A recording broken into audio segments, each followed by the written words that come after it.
Сәлеметсіздер ме, білім алушылар? Қайырлы күн, табиғат, жайқалып өссін өсімдік, жайнай берсін орманымыз, биік болсын тауларымыз, сәтті болсын сабағымыз. Сабақтың тақырыбы: биологиялық нысандарда нәруыздың болуы. Зертханалық жұмысы: биологиялық нысандарда нәруыздың болуын анықтау. Сабақтың мақсаты: биологиялық нысандардағы нәруыздың мөлшерін анықтау тәсілдерін білу және зерттеу. Сабақ жоспары: нәруызға бай азық-түліктермен танысу, азық-түліктерді жіктеу, зертханалық жұмыстың қауіпсіздік ережесін қайталау, зертханалық жұмыстың барысы, бюрет реакциясы. Азық-түліктердің ішінде нәруызға бай тағамдар: ірімшік, қырыққабат, ет, асбұршақ, алма, мармелад, шоколад, үрме-бұршақ, картоп. Азық-түліктер шығу тегіне қарай жануар текті, өсімдік текті тағамдар болып жіктеледі. Жануар текті тағамдарға ірімшік, айран, жұмыртқа, балық, ет жатады. Өсімдік текті тағамдарға жүгері, асбұршақ, жаңғақ, үрме-бұршақ жатады. Үрме-бұршақ пен асбұршақ басқа өсімдіктермен салыстырғанда нәруызға бай. Себебі бұршақ тұқымдас өсімдіктердің тамыры мен түйнек бактериялар селбесіп тіршілік етеді. Түйнек бактериялары атмосферадағы азотты сіңіреді. Азот нәруыз молекуласының құрамына енеді. Түрлі азық-түлік құрамындағы нәруыздарды анықтау үшін міндетті түрде зертханалық жұмыс орындауымыз қажет. Зертханалық жұмыс: биологиялық нысандарда нәруыздың болуын анықтау. Қауіпсіздік ережесін қайталайық.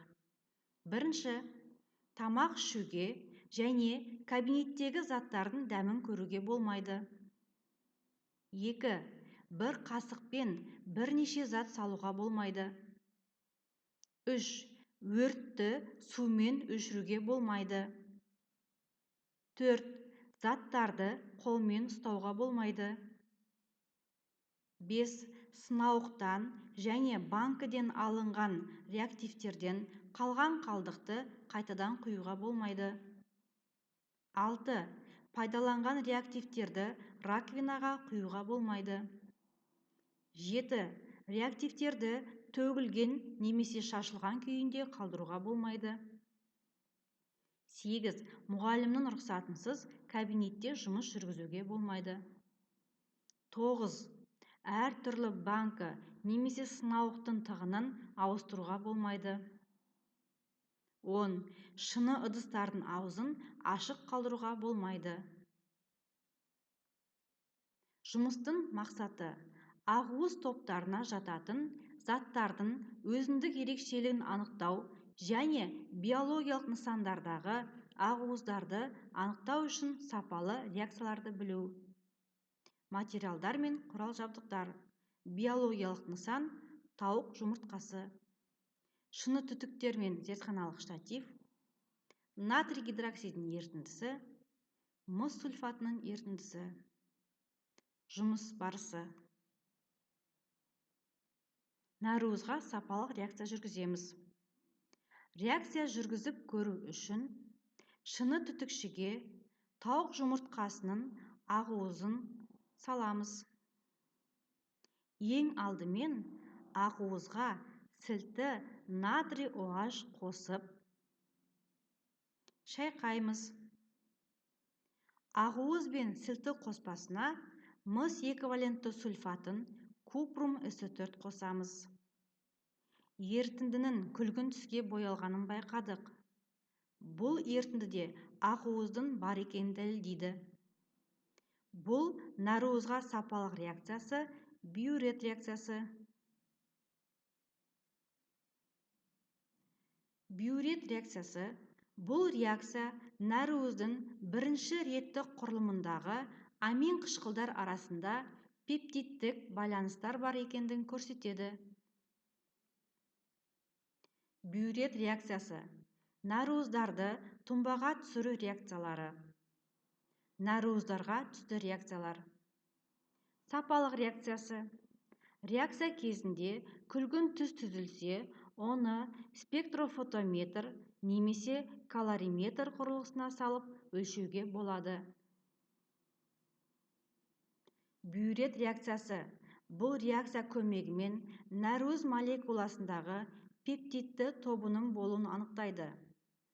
Пептидтер сілтілі ортада мыс иондарымен күрделі комплексті қосылыстар түзуге қабілетті келеді. Бұл тестіде мыс сульфатының көк түсті ерітіндісі индикатор қызметін атқарады. Түзілетін мыс комплексінің түсі амин қышқыл санымен анықталады. Олар бір-бірімен пептидті байланыспен анықталады. Дипептидтер көк түс береді. Үш пептидтер күлгін түс береді. Тетрапептидтер және одан да күрделі пептидтер қызыл түске дейін береді. Биурет тестісі тек суда еритін нариуздарға қолданылады, ерімейтін заттар үшін емес. 4 валентті комплекстің координациясы нариуздардың биурет реакциясының қатысында анықталған. Бірінші тапсырма. Зертханалық жұмысты орындау кестесі. Реакцияларды жүргізу шарттары. Бақыланатын құбылыс. Жүргізілетін реакциялар барысы. Қорытынды. Екінші тапсырма. Тақырыптық терминдерді орыс тілінде, ағылшын тілінде толтыру. Химиялық құрылымы, сутектік байланыстар, молекула аралық байланыс, иондық байланыс, ковалентті байланыс, глобула, микрофибрил, протеиндер, амин қышқылдар, ферменттер. Жауабын тексеріп көрейік. Кластер қорғау. Кластер жауабын тексерейік.